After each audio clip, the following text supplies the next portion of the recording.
Economic geography is one of the main indicators of development. It uses concepts of math and theories to point out economic growth.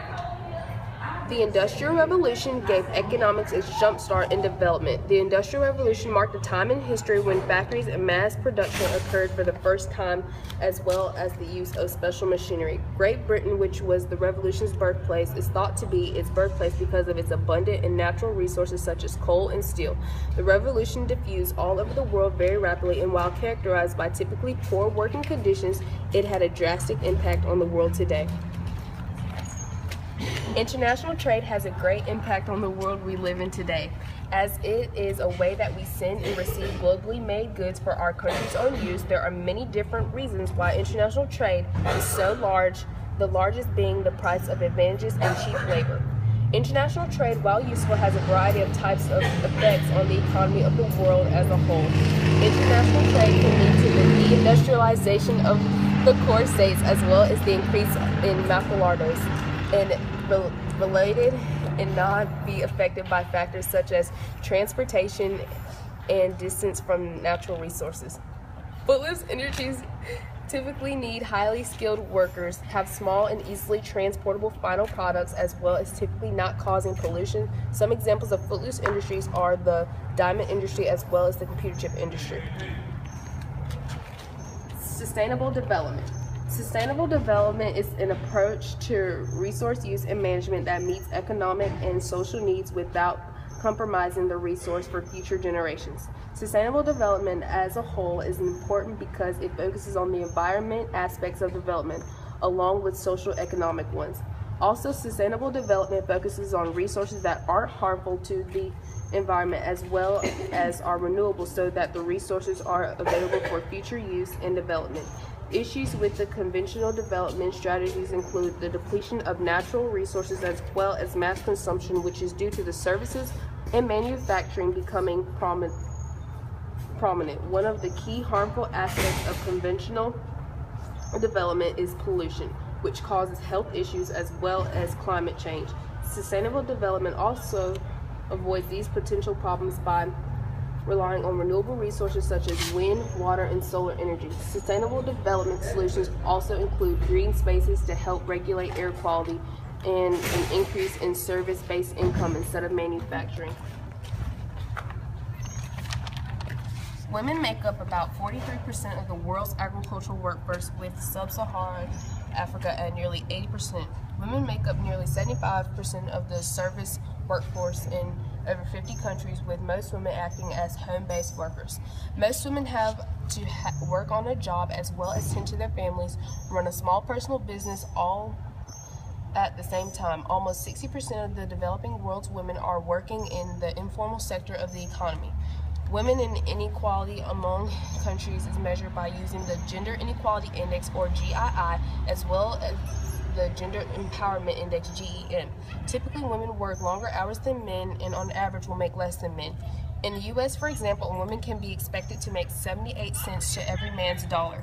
Commonly, to help women create successful businesses in foreign countries, women are given microloans, which are very small and short-term loans to help start an upcoming or to aid self-employed persons. When women are being forced to do low-skilled labor, they have a much lower chance of good education, as well as being likely to have more children and have an overall decrease in health. Measures of development. There are many different ways to measure a country in such a way as to attempt to measure its development. Several key factors to determine a country's natural development include GNI, or gross national income, which expresses the total monetary value of goods and services produced. The total fertility rate, which is the average number of children a woman can be expected to have during her childbearing years.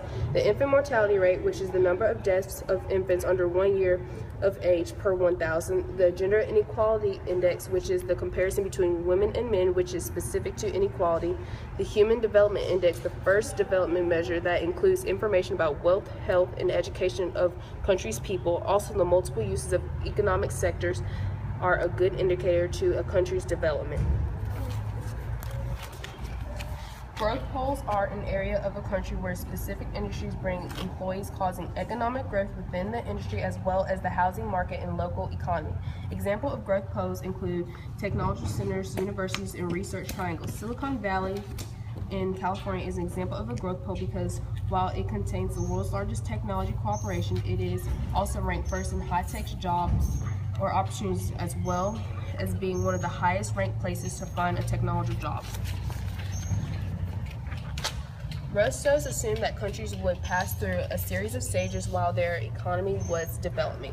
Stage 1 of Rostos' stages of development is the traditional stage. In this stage, the economy is based on subsistence agriculture. Also, the economy has little infrastructure such as banks and support investments. Stage 2, which is the preconditions for takeoff, include an introduced modern society as well as the beginning to the business class and beginning to commercialize agriculture. Stage 3, which is the takeoff, is when the economy has completely made a complete change from the traditional view of the economy to the new modern one. Because of this modern economy, new technologies have been adopted and manufacturing has brought in sizable profits, which in turn are used for industry. Stage 4, which is the drive to maturity, is characterized by a now sustainable economy which fuels industry and ongoing urbanization. Also during this stage, the different kinds of industries our services are introduced and spread due to expanding economy. The final stage, which is the age of high mass consumption, is characterized by the majority of population in the service sector, and prosperity and consumption are very popular.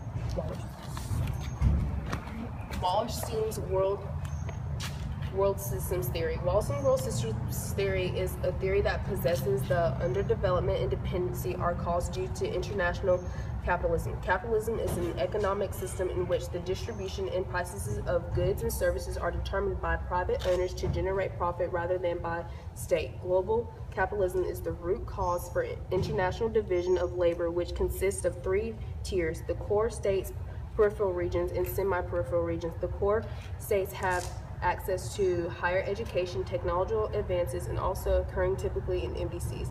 The periphery states are very labor intensive and tend to have more than half of the workforce in the primary sector. The semi-periphery regions have elements of both types of sect. Colonialism had a large impact on the model.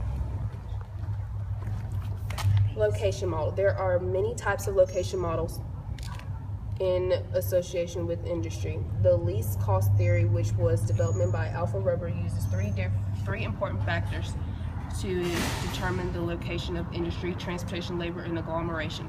The least cost theory is used to determine the location of factories in a plan to maximize profit by minimizing transportation costs. Another theory is the locational interdependence theory. This theory, developed by Harold Hotelling, states that industries will move to maximize the number of consumers they have, thus maximizing their own profit. The final location model, which was developed by August Loesch, the zone of profitability, states that there are many areas of profitability, not just one place, and states that industries will place themselves in these zones to maximize profit. This theory is based off of 2 very important factors, which are consumer demand and spatial impacts. The Millennium Development Goals. Number 1 is to eradicate extreme poverty and hunger. Number 2 is to achieve universal primary education. Number 3 is to promote gender inequality and empower women. Number 4 is to reduce child mortality. Number 5 is to improve maternal health. Number 6 is to combat HIV, AIDS, malaria, and other diseases. Number 7 is to ensure environmental sustainability. Number 8 is to develop a global partnership for development.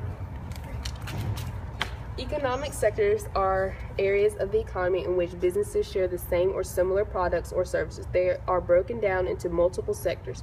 The primary sector is used to describe products that come from the earth or raw materials. The secondary sector of the economy is used to describe manufactured goods. The tertiary sector is used to describe the service industry, and the quaternary sector includes intellectual activities, and the quaternary sector includes the highest levels of decision making in the economy.